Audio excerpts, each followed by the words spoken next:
दर्शकवृन्द, सिन्धुलीमा भएको डरलाग्दो घटना सुशीला बमजन हत्या प्रकरणको डरलाग्दो कुरा भर्खरै मात्रै बाहिरिएको छ। सासु र नन्द पक्राउ पर्ने बित्तिकै सासुको बयान चाहिँ कतै छोराकै निर्देशनमा चाहिँ यो घटना घटाएको हुन सक्ने भन्ने खालको एक किसिमको हल्ला पनि फैलिएको छ भने भर्खरै मात्रै कर्फ्यू पनि लागेको छ। र कर्फ्यू के कारणले लागेको छ भन्नुहुन्छ भने त्यहाँका स्थानीयवासी र सबैजनाले चाहिँ एक आक्रोश भएर चाहिँ उहाँहरूले घरमा तोडफोड पनि गरिरहेको दृश्य तपाईँहरू राखिरहेका छौँ। घटना यसरी घटेछ कि घटना हुनुभन्दा अगाडि सुशीला बमजनलाई पेट्रोल छर्केर आगो लगाउनुभन्दा अगाडि एकदमै निर्ममतापूर्वक कुटपिट गरेर घुँडा नै भाँचिदिएका रहेछन्।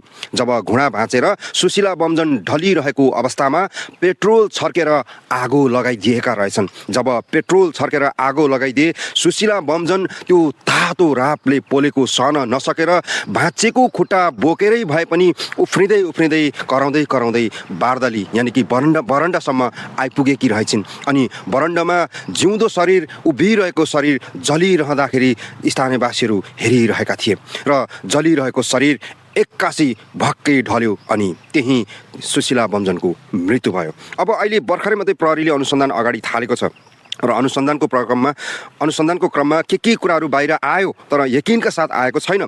सम्भवतः धेरैले हल्ला गरेका छन् कि जुन कोरियामा हुने सुशीला बमजनको श्रीमान छ उसैको निर्देशनमा यो योजनाहरू बनाएको हुन सक्छ भनेर धेरैले अमला ठड्याएको छ भने कतिले चाहिँ सुशीलाको सासूले चाहिँ जुन बयान दिएको छ यो साँचो हो भनेर पनि दाबी गरेका छन्। के सुशीलाको सासूले दिएको बयान उनकै छोराको निर्देशनमा यो घटना घटाएको हो त या होइन? के छ सत्य? पक्कै पनि प्रहरीले अनुसन्धान त अगाडि थाल्छ होला। यस घटनाको विस्तृत जानकारी लिनको लागि हामीले सोही ठाउँका वडा अध्यक्ष महेन्द्र प्रसाद ढकालज्यूसँग बुझेका छौँ र उहाँले पनि हामीलाई यस्तो जानकारी गराउनु भयो कि जुन जानकारी सुन्दाखेरि मुटु कामेर आउँछ। हेर्नुहोस्, उहाँले दिएको जानकारी अब जस्तोको तस्तै। नमस्ते। नमस्ते हजुर, कमलामाई नगरपालिका वार्ड नम्बर 4 को अध्यक्ष ढकाल सर होइन? हजुर हजुर, म मिडियाबाट कि सर, हजुर म मिडियाबाट हो कि। भन्नुहोस् न, कहाँको मिडिया? हामी यता इटरीबाट। ए भन्नुहोस् त। त्यो हजुर, त्यो एउटा त्यो घटना थियो नि जुन बुहारीलाई चाहिँ आगो लगाएर हत्या गरेको कुरा, त्यो अनि अहिले कर्फ्यू पनि लागेको छ भन्ने कुरा सुन्यौँ। अनि त्यो खास के कर्फ्यू पनि लागेको छ भन्ने कुरा सुन्यौँ त्यो ठाउँमा? कर्फ्यू बेलुका लागेको त्यहाँ होइन?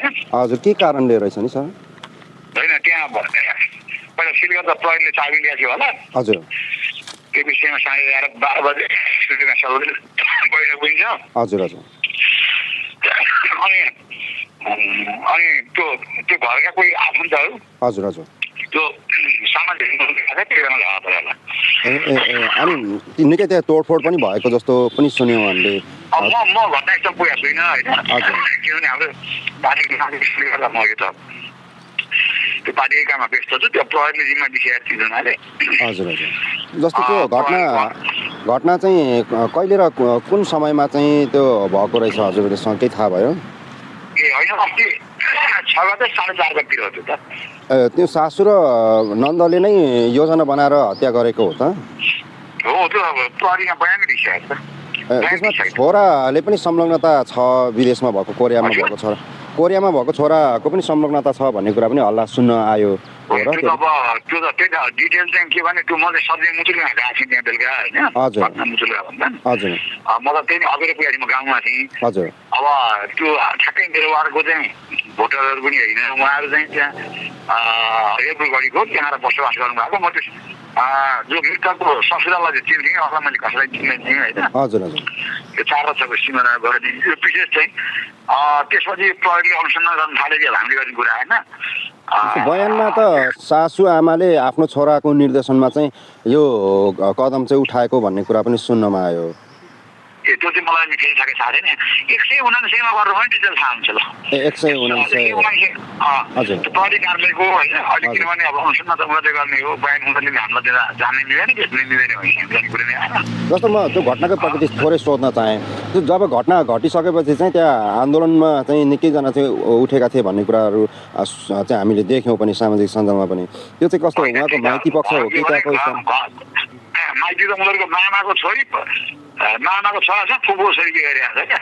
मामाको छोरा चाहिँ फुपूको छोरीसँग बिहे गरेको योभन्दा पहिला पनि त्यही घरेलु हिंसा अथवा मानसिक साह्रै यातनाहरू पहिला चाहिँ हामीलाई थाहा भएन पहिला थाहा भए त घोडामा बोलाएर हामी सफल गर्ने या एउटा हाम्रो कर्तव्य हो कुनै महिलामाथि महिला न पुरुष कोहीमाथि अपराध भइरहेछ मानसिक या शारीरिक भने तपाईँ हाम्रो कर्तव्य थियो त्यो के पनि थाहा भएन घटनापछि थाहा भयो होइन त्योभन्दा पहिला कहिले वडामा चाहिँ के अरे उहाँहरूको त्यस्तै वाद विवाद होइन घरियासी वाद विवाद भएर जिरो कसैले ल्याउन ल्याएन त्यो मृतक बहिनीले पनि मलाई अन्य हजुर भन्न नि आएन होइन छिमेकीहरूले नि सुनाएन छिमेकीले सुनाए पनि हामी महिला सञ्जालबाट त्यहाँ यसो बुझ्नु जायो भन्नु त्यो पनि भएन ठ्याक्कै यो चाहिँ त्यो घटना मुचुल्का गऱ्यो भन्दा पछि मेरो चाहिँ किन सम्पर्क भएन भने एक त प्रहरीले अनुसँग गरे म चाहिँ पार्टीको हाम्रो क्रियाशील अहिले अन्तिम चरण थियो यसम्म हजुर हजुर म अध्यक्ष पनि अब नेपाली कङ्ग्रेस हुनाले अब त्यो त्यहाँ लाग्नु पर्यो म किन प्रहरीले अनुसन्धान गरेर अब पीडित पक्षले त अब न्याय पाउँ अथवा यस्तो भन्छ भन्ने स्वाभाविकै कुरो होइन त्यो त अरूले पनि साथ पलाउने पनि साथ दिने विषय भयो त्यो घरमा पनि आग लागि गरेको अथवा ढुङ्गा मुढा तोडफोड गरेको भन्ने कुराहरू त्यहाँ ढुङ्गा होइन त्यो त्यही त त्यो भयो कि अब आक्रोशित त्यो फेरि पीडितले न्याय पाउनुपर्छ हजुर के अरे अन्याय जसले गरेर पीडितले न्याय पाउनुपर्छ भनेर अब त्यहाँ स्वाभाविक तपाईँ हामी नै जागिहाल्छौँ हजुर जस्तो अहिले चाहिँ त्यो नन्द र सासूले चाहिँ हत्या गरेकै हो भनेर स्वीकारी नै सकेको अवस्था हो स्वीकार भनेर पत्रकार सम्मेलन गर्नु भएको थियो त्यहाँ प्रहरी कार्यालयबाट होइन हजुर हजुर हामीलाई त बोलाइँदैन अब त्यहाँ मात्रै त मैले भनिएँ यता अरू समाजको चाहिँ अब न्याय पाउनुपर्छ जघन्य अपराध हो भन्ने भनाइ सबैको छ त्यो त नहुने भन्ने कुरा आएन होइन जस्तो नन्द चाहिँ बिहे गरेर गइसकेको अनि बिहे गरेर गइसकेको छोरी चाहिँ यतै माइतमै आएर बसेको थियो अरे भन्ने कुरा सुन्नुमा आएको थियो हो मैले पनि तपाईँले त्यो सुने मैले पनि ए भनेपछि उहाँ विवाहित नै हुनुहुन्थ्यो विवाहित डिभोर्स भएको अरे ए विवाहित चाहिँ डिभोर्स भएको सबै कुरो घटना पछि ए भनेपछि घटनाभन्दा अगाडि चाहिँ थाहा थिएन सामान्य त अब त्यो पब्लिक आएर भन्ने कुरा के थाहा हुन्छ र तपाईँ हाम्रो तपाईँको छिमेकी अलिक पर भए थाहा हुँदैन नि के रहेछ नि परम्परा बसिया भए या त्यो घरको पनि कुरा केही लिक भएन थाहा भने हो नत्र हाइलो गर्ने अब के छ काका के छ बहिनी के छ दाइ भन्ने के हुन्छ भनेपछि सासूले चाहिँ जुन आमाले चाहिँ छोराको निर्देशनमा यो कदम चालेको भन्ने कुरा चाहिँ स्वीकारेको भन्ने कुरा हल्ला चाहिँ आयो तर हजुरलाई चाहिँ थाहा भएन है यो कुरा चाहिँ छैन त प्रहरी कार्यालयमा थाहा होला म त्यहाँ अब सार्वजनिक थाहा होला किनभने मैले भने जुन दिन म बेलुका मुचु लगाएर थिएँ नि म त्यही पार्टीको सिलसिला हिँडेको थिएँ बेलुका साँझमा हजुर अनि एकाकी प्रहरी कार्यालयबाट फोन आयो अरू पब्लिकले जाँदा गरी यस्तो घटना भएछ मुचुका उठाउनु त वडा चाहिन्छ जस्तो घटनास्थलमा तपाईँ पुग्नुभयो होला त्यतिखेर अवस्था कस्तो थियो कस्तो थियो अध्यक्षजी म पुरा चाहिँ अब जो मृतकको ससुरा सासुरा नन्दलाई हस्पिटलबाटै प्रहरीले निदान लिसिआएको छ बिरामीलाई काठमाडौँ पठाएको हजुर अनि मृतक म फेरि त्यस्तो हेर्न नसकेँ अहिले परैबाट हेरेँ अनि त्यहाँ चाहिँ 3-4जना प्रहरी एकजना इन्सपेक्टर साहब अनि मृतकको स्वयं दाजुभाउ हजुर हुनु म जाँदा अनि मृतकको बुवा पनि आमा पनि आउने हुनाले त्यहाँ सर्जरी गर्ने एकछिन परेको उहाँहरू आए कि मैले चाहिँ तपाईँहरूको पक्षमा नआएको मलाई अन्य पक्का भएको छ तपाईँहरूले अब यो अहिले गर्ने भनेपछि गर्ने नत्र मैले काहीँ मिसाइ गर्ने भने उहाँहरूले गर्ने किन लास यहाँ बिग्रिन्छ पोस्टमार्टम त आउने हो जस्तो सुन्नुहोस् न त्यतिखेर घटनास्थलमा पुग्दाखेरि जुन दृश्यहरू चाहिँ कस्तो कस्तो थियो नि अध्यक्षजी दृश्य चाहिँ आगो लाग्यो भन्ने चाहिँ जहाँ उहाँलाई जलाइयो भने चाहिँ भित्र एउटा भान्सा कोठामा रहेछ होइन अलिकति हात र त्यो कार्पेट अनि लुगा के जलेको अनि मृतक चाहिँ त्यो तापको कसले ढोका खोल्यो ढोका लाग्यो भन्दा सायद ससुराले चाहिँ खोल्यो भन्ने कुरो थियो त्यही दिन चाहिँ हजुर अनि मृतक चाहिँ बाहिर आएर चाहिँ रेलिङमा अगाडिको रेलिङमा पश्चिम फर्केको रेलिङमा चाहिँ लास रहेछ भित्र होइन बाहिर लास्टै बाहिर जलेर चाहिँ बाहिर चिच्याउँदै बाहिर निस्किएको थिएछ भनौँ बाहिर निस्किया हुनु हो अनि गाउँलेको भनाइमा उहाँ चाहिँ बलेकै अवस्था उभिएको चाहिँ पिर हल्लोको भनाइले उहाँको प्राण पनि गएछ ओ मा गॉड अनि जस्तो त्यो घटनास्थलमा चाहिँ नन्द र सासूले चाहिँ पेट्रोल मटिरियल चाहिँ छर्केको अनि बोतलहरू पनि त्यहाँ फेला परेको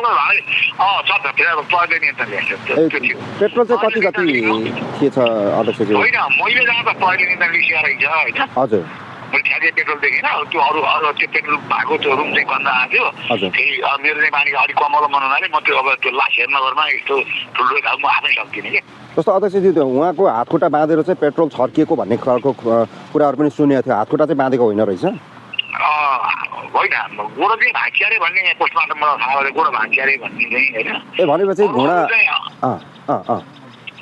अरू पेट्रोल छर्केर हातखुट्टा भाँचिया भन्ने त त्यहाँ कुरा आएको थिएन भनेपछि त घुँडा भाँचेको भन्ने बित्तिकै उहाँहरूले यो भन्थ्यो त्योभन्दा अगाडि लड्नुभयो कि अनि पेट्रोल छर्किया भन्ने कुरो छ।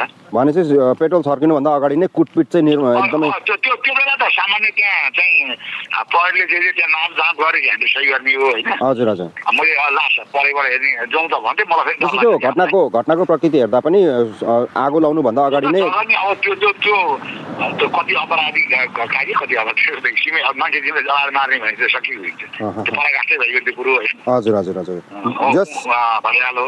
जस घटनाको प्रकृति हेर्दाखेरि उनीहरूले पेट्रोल छर्केर चाहिँ आगो लाउनुभन्दा अगाडि एकदम निर्ममतापूर्वक चाहिँ उहाँहरूले कुटपिट गरेर घुँडा भाँचिएर मान्छे चाहिँ गोडो भाँचिया भन्ने कुरो त्यो अहिले तपाईँले सुने मैले सुने अब आज आउँछ त्यो कुरो किनभने म आज अब यहाँ मिटिङमा जान्छु। हजुर हजुर हाम्रो हिजो 12-1 बजेबाट त्यो कार्य पनि सकियो होइन। हजुर हजुर आखिर प्रहरीले अनुसन्धान गरेर दुईटालाई गिरफ्तार गरिसकेको छ। उनीहरूले बयान दिएपछि त फेरि धेरै अब तपाईँहरूलाई प्रहरीले सबै कुरो खोल्दैन एकैचोटि कि पत्रकार राखेर एकैचोटि गर्छ। तपाईँले डिटेलमा चाहिँ 179 हजुर हुन्छ त्यहाँ सूर्य सुवेदीले अनुसन्धान गरिरहनु भएको छ डिएसपी होइन। हजुर हजुर 047 521 फोन गर्नु होला ठ्याक्कै चाहिँ अलिक अत्यन्तै साथै त्यहाँ हुन्छ हुन्छ अध्यक्षज्यू हजुरले समय दिनुभयो। हाम्रो महेन्द्र प्रसाद ढकालजी हुनुहुन्थ्यो। यदि बुझ्नुभयो धन्यवाद। हस् सर हस् हामीले नि सर हजुर हजुरको यो कुराहरू हामी जस्तोको जस्तै प्रसारण पनि गर्दैछौँ है सर। हुन्छ हस् अध्यक्षज्यू हस् धन्यवाद।